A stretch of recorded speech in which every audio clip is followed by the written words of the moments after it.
नमस्कार मित्रों, मैं डॉक्टर आदित्य पाराशरी अनंत कथा सागर चैनल में आपका एक बार फिर स्वागत करता हूं।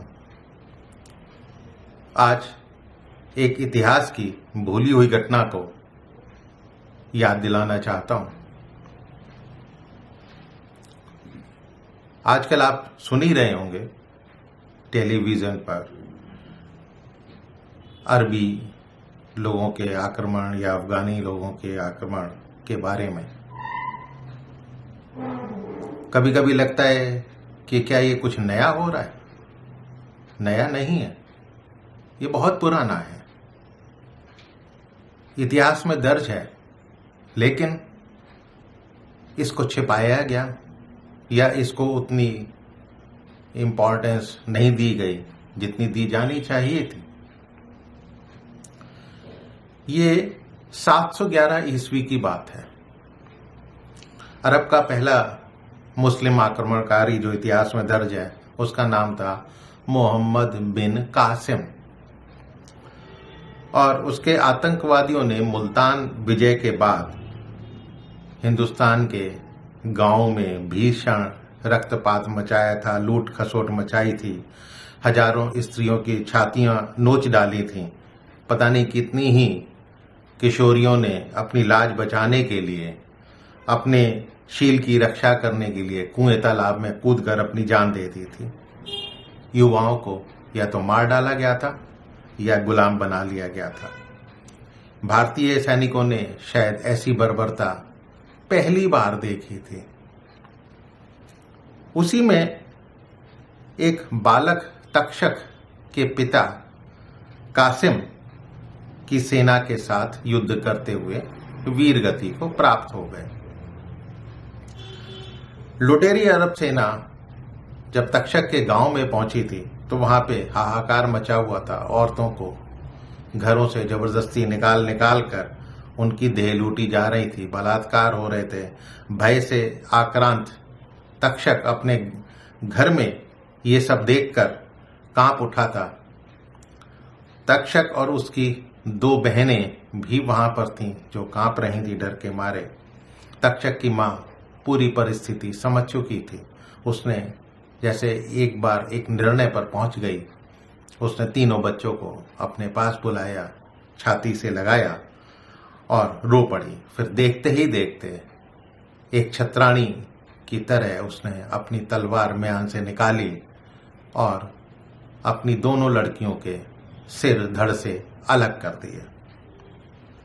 इसके बाद अरबों के द्वारा काटी जाने वाली गाय को देखते हुए उसने अपने बेटे की ओर अंतिम दृष्टि डाली और वो तलवार अपनी छाती में भी उसने घुसा ली, मर गए।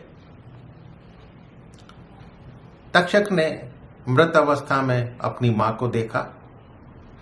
अंतिम बार उसने उसके आंचल से अपना मुंह पोंछा और विधाता की दी हुई शक्ति के कारण वो वहां से घर के पिछवाड़े से भाग निकला। 25 साल बीत गए। 25 साल के बाद वो तक्षक 32 वर्ष का पुरुष हो चुका था और कन्नौज के प्रतापी राजा नागभट्ट का मुख्य अंगरक्षक था। वर्षों से किसी ने उसके चेहरे पर कोई भावना नहीं देखी थी, ना खुशी ना दुख। जैसे एक मशीन की तरह वो अंगरक्षक का कार्य करता था। उसके पराक्रम के किस्से पूरी दुनिया में सुनाए जाते थे। तलवार के एक ही वार से वो हाथी को मार देता था। उसका उदाहरण के तौर पे दूसरे सैनिकों को सुनाया जाता था। कन्नौज नरेश नागभट्ट अपने अतुल्य पराक्रम के कारण अरबों के सफल प्रतिरोध के लिए ख्याति प्राप्त थे। 15 बार उन्होंने अरबों की सेना को भगाया था, लेकिन युद्ध के नियमों का पालन करते हुए भागती हुई सेना का कभी वो पीछा नहीं करते थे। इसी कारण शायद वो बार बार संगठित होकर कन्नौज पर फिर से आक्रमण करते थे। 15 वर्षों से ऐसा हो रहा था। इस बार फिर से सभा बैठी थी। अरब के खलीफा से सहयोग लेकर सिंध की एक विशाल सेना कन्नौज पर आक्रमण के लिए प्रस्थान कर चुकी है। इसके बारे में विचार विमर्श चल रहा था। संभवतः 2 से 3 दिन में पहुंच जाएगी, आक्रमण होगा। सारे सेनाध्यक्ष बैठे हुए थे, सब सेनापति बैठे हुए थे। तभी वो अंगरक्षक तक्षक उठ खड़ा हुआ और बोला, महाराज, हमें इस बार दुश्मन को उसी की शैली में उत्तर देना पड़ेगा। अब नागभट्ट जो है, उन्होंने ध्यान से देखा और पूछा, भाई अपनी बात खुलकर कहो तक्षक, हमें समझ में नहीं आया कि तुम क्या कहना चाहते हो। महाराज, अरब सैनिक महाबर्बर हैं, बर्बरता की सारी परिकाष्ठाएं वो पार कर चुके हैं। उनके साथ सनातन नियमों के अनुरूप युद्ध करके हम अपनी प्रजा के साथ घात ही करेंगे, उनका हित नहीं करेंगे। हमें उन्हीं की शैली में उसका जवाब देना पड़ेगा। अब महाराज के माथे पर चिंता की लकीरें आ गईं। किंतु हम धर्म और मर्यादा कैसे छोड़ दें? तक्षक ने कहा, मर्यादा का निवाह, धर्म का निवाह उसके साथ किया जाता है जो मर्यादा का अर्थ समझते हो, जो धर्म का अर्थ समझते हो।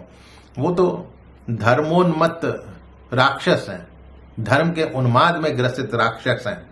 महाराज, इनके लिए हत्या और बलात्कार ही धर्म है। पर ये हमारा धर्म नहीं है वीर, राजा बोले। महाराज, राजा का धर्म क्या होता है? राजा का एक ही धर्म होता है महाराज, वो है प्रजा की रक्षा। देवल और मुल्तान का युद्ध याद करें महाराज, जब कासिम की सेना ने दाहिर को पराजित करने के बाद प्रजा पर कितना अत्याचार करा था। ईश्वर ना करे यदि हम पराजित हुए, तब ये बर्बर अत्याचारी हमारी स्त्रियों पर, हमारे बच्चों पर क्या अत्याचार करेंगे, ये आप भली भांति जानते हैं। महाराज ने एक बार पूरी सभा की तरफ देखा। उनको ऐसा लगा कि सारे मौन हैं और उनका मौन जो है इस तक्षक की कही हुई बात को स्वीकृति प्रदान कर रहा है। उन्होंने मुख्य सेनापति और तक्षक को साथ लिया और गुप्त भवन में चले गए। अगले दिन कन्नौज की पश्चिमी सीमा पर दोनों सेनाएं आमने सामने खड़ी हुई थी युद्ध के लिए, और अगला सूर्य एक बहुत ही भयंकर युद्ध में परिवर्तित होने वाला था। आधी रात्रि बीत गई। अरब सेना अपने शिविर में निश्चिंत होकर सो रही थी। उन्होंने सोचा, अब तो रात है, रात में तो युद्ध राजा ये करता नहीं है। अचानक तक्षक के संचालन में कन्नौज की 1/4 सेना अरब शिविर पर टूट पड़ी। अरबों को किसी हिंदू शासक से रात्रि में आक्रमण की उम्मीद ही नहीं थी। देखते ही देखते आधी सेना जो है वो गाजर मूली की तरह काट दी गई। सुबह होते होते भूमि शवों से पटी हुई थी और लगभग 2/3 सेना को काटा जा चुका था। बची हुई सेना सुबह होते ही वो पीछे की तरफ भाग चली। लेकिन ये क्या, वहां पे तो नागभट्ट खुद अपनी सेना लेकर आक्रमण करने के लिए तैयार खड़े हुए थे। दोनों तरफ से पिसती हुई सेना, अरबों की पूरी सेना गाजर मूली की तरह काट दी गई थी। दोपहर होते होते कुछ भी नहीं बचा था, पूरी सेना खत्म कर दी गई थी। अब विश्व विजय का सपना देखने वाले आतंकियों को शायद पहली बार कन्नौज के राजा नागभट्ट ने ऐसा उत्तर दिया था। विजय के बाद महाराज ने अपने सभी सेना नायकों की तरफ देखा, लेकिन तक्षक तो वहां था ही नहीं। अब उनको चिंता होगी, तक्षक कहाँ गया। अपने सेनापतियों के साथ युद्ध भूमि में तक्षक की खोज करी तो हजारों लाशों के बीच में उसकी जैसे तक्षक की देह चमक रही थी। उसे शीघ्र उठाकर महाराज के पास लाया गया। कुछ क्षण तक इस अद्भुत योद्धा को महाराज नागभट्ट ने देखा और उन्होंने आगे बढ़े अपनी तलवार अपने म्यान से निकालकर उसके चरणों में अर्पित कर दी, और युद्ध के पश्चात युद्ध भूमि में पसरी नीरवता में भारत का वो सम्राट गरज उठा, आप आर्यवर्त की वीरता के शिखर थे तक्षक। भारत ने अब तक मातृभूमि की रक्षा में प्राण न्यौछावर करना सीखा था, आपने मातृभूमि के लिए प्राण लेना सिखा दिया। भारत युग युग तक आपका आभारी रहेगा। और इतिहास गवाह है कि इस युद्ध के बाद अगली 3 शताब्दी तक अरबों की भारत की तरफ देखने की हिम्मत भी नहीं पड़ी थी। 1000 ईस्वी के बाद ही अरबों की फिर से हिम्मत पड़ी थी। तो मित्रों, ये था एक अंगरक्षक, एक सेनापति तक्षक के द्वारा अरबों की बर्बर सेना को सिखाया हुआ सबक। मुझे कम उम्मीद है कि इसके बारे में आप लोग जानते होंगे। मुझे भी ये लेख कहीं से कुछ पढ़ रहा था तो ये मिल गया और मैंने सोचा कि मैं इस पे वीडियो बनाकर क्यों ना आप लोगों के साथ शेयर करूं। तो मित्रों, पसंद आया ना ये इतिहास का अनछुआ पल?